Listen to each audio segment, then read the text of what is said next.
It would mean everything. Yeah. For my mother to be able to hug Lyle and Erik. This was a complete miscarriage of justice. On a personal level, we don't love the global spotlight. We never have. At the same time, we're grateful that all of the spotlight is on so that we can hopefully move forward and get them back. It's a very different environment than it was when this began, right? Where Lyle and Erik were mocked relentlessly over. It just wouldn't happen today, would it? In the year 2025, that would not happen. No. That would not happen. They were mocked openly by the prosecutors in the trial. They were mocked. You know, that wouldn't happen. Yeah. Thank goodness. We've come a long way as a society. I think we still have farther to go, but we are coming along. But I think that the attention that has been on Lyle and Erik throughout the years is a double-edged sword, right? I don't know that the high-profile aspect of their case has helped them tremendously through the years. Actually, I don't think that it has. If I really had to choose whether it's been a net positive or a net negative, I don't think that if they had been less known, that they would have had a worse deal. So I can't say whether it's helped or not. I would like to think that the support, the groundswell of support, has helped us move forward in this. But ultimately, what's going to get us over the finishing line is them, is how well they have done, what the steps that they have made, right? Resentencing is designed for people like them who have done the work, who have changed their lives, who have educated themselves. And so I hope that that's really, at the end of the day, what matters. There is no guarantee that they would be granted parole their first time around. In California, it's definitely not a given that would happen. And if that doesn't, then we're waiting another year. So one of the things that we've made clear as a family is that timeline is a long time. And we've got some older members of our family, my mother Terry, who's 85 with cancer, their Aunt Joan, who's 93 with significant health issues. That's a long time. I do want them home. They should never have been in such situations as presented themselves. What can a kid do when his father's... Oh, I can't stand it. 35 years is a long time. The recommendation, as it stands now, that would send them to parole, 6, 7, 8 months. So we're talking maybe a year if they got lucky and were released that first time. If they passed, the judge could say they've served enough. I'm reducing the sentence to manslaughter, which would make them eligible for release immediately. No need to go through parole. I want to mention that parole for us is pretty traumatic as a family. There would be 2 paroles, right? Lyle and Erik. We would have to go through victim statements. We would have to go through the experience of reliving that trauma again. We have been through a lot. My mother has experienced more loss and grief than any human should.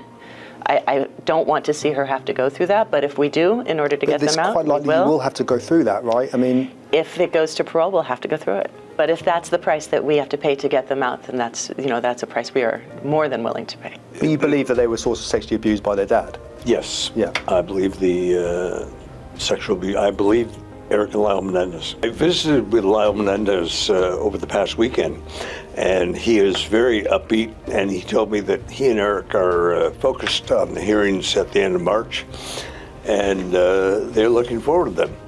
But you have to understand, they've been incarcerated for 35 years, so another 2 months is not a big... Erik and Lyle Menendez are very different people than when I met them. They were 18 and 21 years old in October of '89. They were immature college kids. Now they're 54 and 57.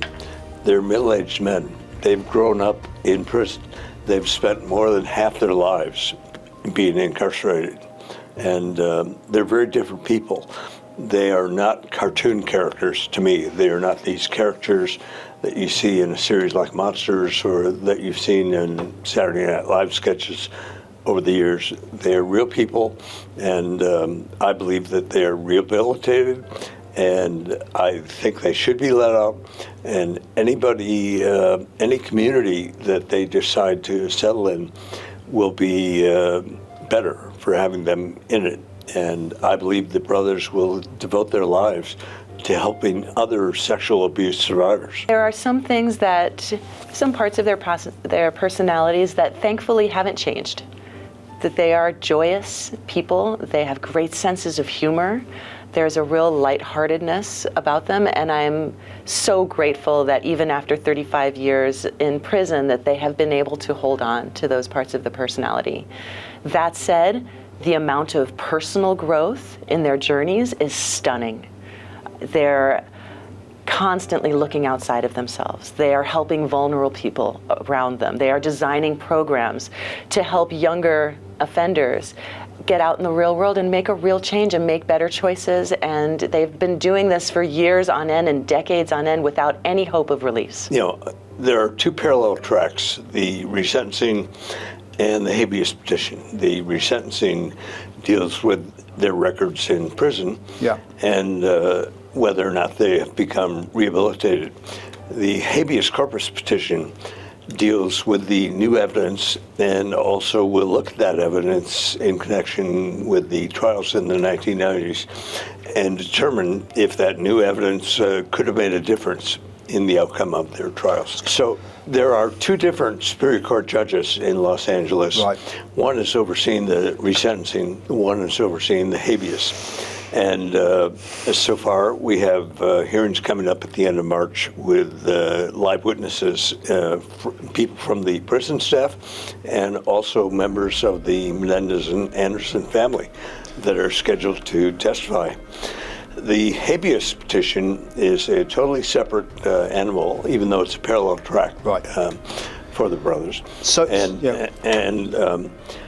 the judge who is overseeing the habeas petition could decide that he wants to hold live hearings to examine some of the new evidence. We are all hoping for a more expedited timeline. However, ultimately we are hoping for the end goal. So if things take longer, they take longer, and that's just what we've had to deal with. I think it says more about them than it does about Lyle and Erik. Sure. You know, certainly it's important to remember that Lyle and Erik have spent 35 years in prison, right? If they were released today, no one's getting out of jail free card. That's not a thing. No. They have paid with our entire lives, right? I am a believer in forgiveness. I'm a believer in redemption, you know, and the people who say those things to me, I wish that they would maybe open up their hearts to forgiveness and redemption. This was a complete miscarriage of justice, and you can't get around the elephant in the room. The brothers killed their parents. It's a horrible crime. And yet, you also have to look at what have Erik and Lyle done over the past 35 years they've been incarcerated. And what they've done is they've become model inmates in state prison. They are reaching out and helping other inmates in various ways. On a personal level, we don't love the global spotlight. We never have. No. We've never had any sort of desire for that spotlight as a family. At the same time, we're grateful that all of the spotlight is on so that we can hopefully move forward and get them back.